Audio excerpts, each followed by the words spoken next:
My parents always treated me like a temporary guest in my own life, a shadow to my older brother's shine. When they sold our childhood home, the only place in the world I felt safe, they didn't even bother to tell me. But as I emptied my old room, I found a hidden box my mother left behind, a box that held a secret that not only explained a lifetime of indifference but also gave me the power to redefine what it meant to be a part of that family. As long as I can remember, my place in the family was clearly defined. I was the satellite, and my brother, Tiago, was the sun. He, 5 years older, was the heir, the pride, the continuation of the family name. I was the quiet son, the dreamer, the artist. My parents, especially my father, valued strength, ambition, the qualities they saw in Tiago. My passions, drawing, writing, playing the guitar, were treated as childish hobbies, pastimes I was expected to grow out of soon.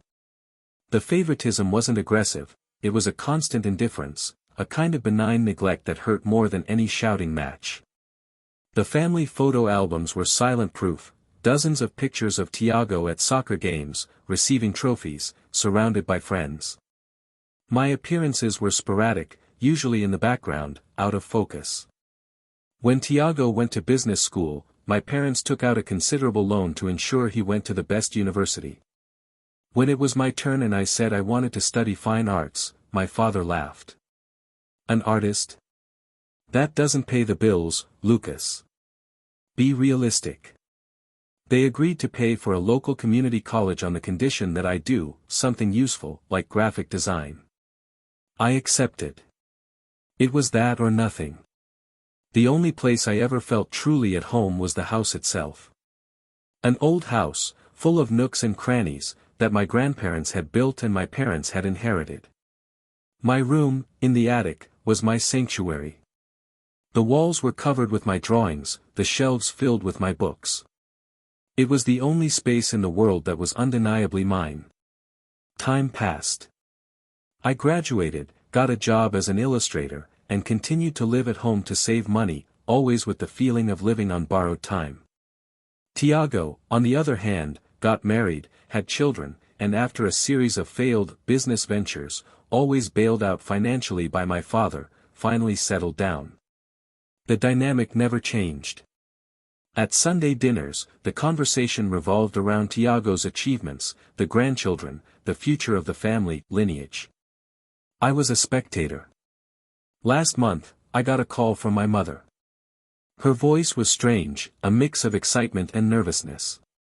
Lucas, dear, your father and I have some news. We've decided to retire and move to the coast. We bought a smaller house, easier to take care of. I was happy for them.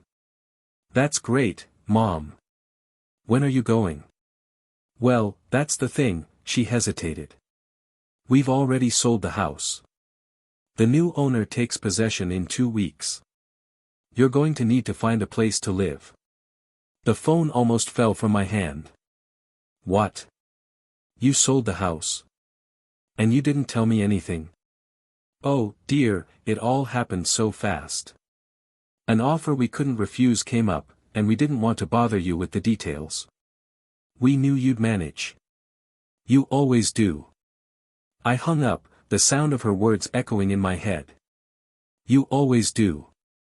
It wasn't a compliment. It was the justification for a lifetime of neglect. They hadn't just sold my home, they hadn't even considered me enough a part of it to be included in the decision. The following days were a blur of panic and grief. My parents were too busy with their own move to help me. Tiago, when I called him, told me I was being dramatic.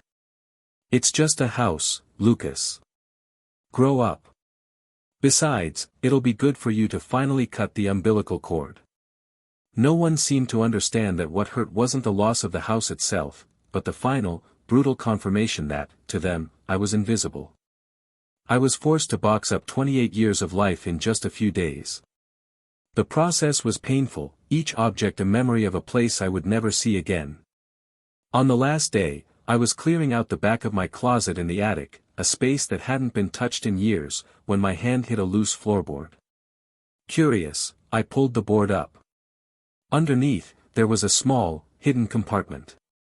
And inside it, an old wooden box. It wasn't mine. I opened the box.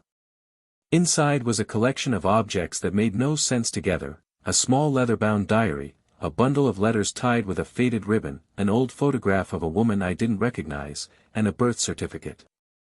I picked up the certificate. The baby's name was Lucas. The date of birth was mine.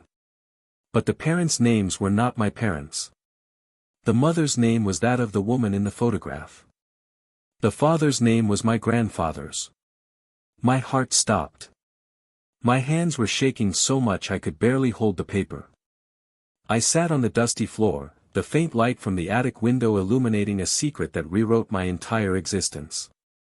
I opened the letters. They were from my grandmother to my mother. In them, with an elegant and pained handwriting, my grandmother explained everything. My biological mother was my grandmother's younger sister, a young woman who had a secret affair with my grandfather and died tragically in childbirth. My grandparents, to avoid a scandal and protect the family's reputation, decided to have the baby raised as their sons, my father's. But my mother, the one who raised me, could never accept me. The diary was hers.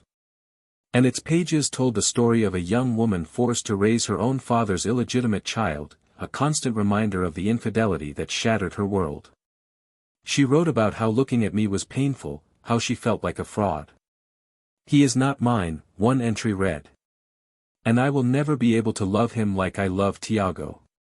He is the proof of my father's sin." Suddenly, everything made sense. The indifference. The favoritism. The constant feeling of not belonging. I wasn't the less loved son. I was the son who, in her eyes, should never have existed. I was the family's shameful secret. And my parents, in their haste to get rid of the house, had forgotten to take with them the only physical proof of who I really was. I sat in that attic for hours, reading and rereading the letters and the diary, as the pieces of my life clicked into place in a way that was both horrifying and liberating. The pain of rejection I had felt my whole life wasn't my imagination, it was real, rooted in a secret that predated me. The neglect wasn't because I was a quiet artist, but because my very existence was an open wound for my mother. I didn't know what to do with this information. Part of me wanted to confront them, to throw the truth in their faces. Another part just wanted to take that box, find a new apartment, and disappear forever, leaving them with the comfortable lie they had maintained for so long. But there was something else in the box. At the very bottom, under everything else, was a thick envelope addressed to me, in my grandmother's handwriting. "For Lucas, to be opened when you are old enough to understand." I opened the envelope. Inside was a letter from her and several legal documents. In the letter, my grandmother begged for my forgiveness for the secret. She explained that she loved her sister and her husband, and that at the time, the decision to raise me within the family seemed like the only solution to avoid disgrace. But she had always lived with the weight of that lie. "I see how they treat you, my dear," she wrote. "And my heart breaks. I cannot fix your mother's heart, but I can give you what is rightfully yours." The documents were clear. My grandparents, knowing the situation, had placed the house in a trust fund in my name. The property was never legally my parents'. They were merely its caretakers, with the right to live in it until I reached the age of 25 or they decided to move out. The sale they had made was illegal. They had no right to sell my house. The letter ended with a final plea: "Use this not for revenge, my grandson, but to build your own happiness. The house is yours. The truth is yours. Now, your life can be yours too." I walked down the stairs, the wooden box in my hands, feeling a calm I had never experienced. I was no longer a victim of their indifference. I was the owner of my own story, and of the house as well. That night, I called my father. "Dad, I need you and Mom to meet me at the house tomorrow. There are some documents for the sale that the new owner needs me to sign." There was a confused silence. "You? Why you, Lucas?" "Just be there," I said, and hung up. The next day, they arrived at the now empty house, annoyed and impatient. "What's this all about, Lucas?" "We're busy." I said nothing. I just placed the wooden box on the kitchen counter and opened it. I showed them the birth certificate. I showed them the letters. I showed them the diary. My mother's face went white as a ghost. My father stood agape, speechless. "And," I said, pulling the trust fund documents from my grandmother's envelope, I showed them who the real owner of the house was. My father's reaction was denial. "This is absurd. A forgery. This house is mine," he bellowed. My mother, however, just sat down on one of the moving boxes and began to cry silently. She knew it was true. "It's not, Dad," I said calmly. "And the sale you made is fraud. I could sue you and the new owners, and cause a scandal that would destroy what's left of this family's reputation. But I'm not going to." They looked at me, shocked. "Instead, here's what's going to happen," I continued, my voice firm. "The sale will be undone. I will take ownership of my house. The two of you, and Tiago, if he's willing, will come here every first Sunday of the month for family therapy. With a therapist that I will choose. We are going to put all the secrets on the table, we are going to talk about everything. And we are going to start to heal. Or," I paused, "you can refuse. And then I hand all of this over to my lawyer. The choice is yours." My father looked at my mother, who was still crying. He looked at the documents in his hand, the irrefutable proof of his life built on a secret. And for the first time in my life, I saw him defeated. He nodded. "That was 6 months ago. The journey has been incredibly difficult. The therapy sessions are brutal. There is yelling, tears, and accusations. My father struggles with the loss of his authority. My mother struggles with a lifetime of resentment and guilt. Tiago is confused, trying to understand his new place in a family whose history he never knew. And me? I am learning to be the center of my own life. I've moved back into the house. I painted my old attic room, not to erase the past, but to reclaim it. The walls are a bright blue now. I'm learning to set boundaries, to express my needs, to no longer accept indifference as normal. My relationship with my mother is slowly changing. For the first time, we are truly talking.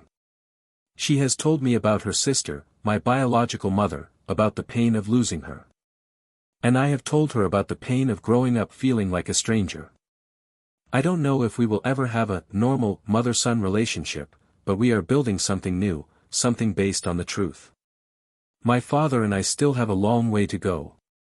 But at our last dinner, he looked at one of my drawings on the wall and said, "You've got talent, son." It was the first time he had ever praised my work. It was a start. The house is no longer just a refuge, it's a meeting point, a place where we are, painfully, becoming a real family for the first time. The secret that had trapped me for so long was what, in the end, set me free. And by finding my roots, I am finally learning to build my own future.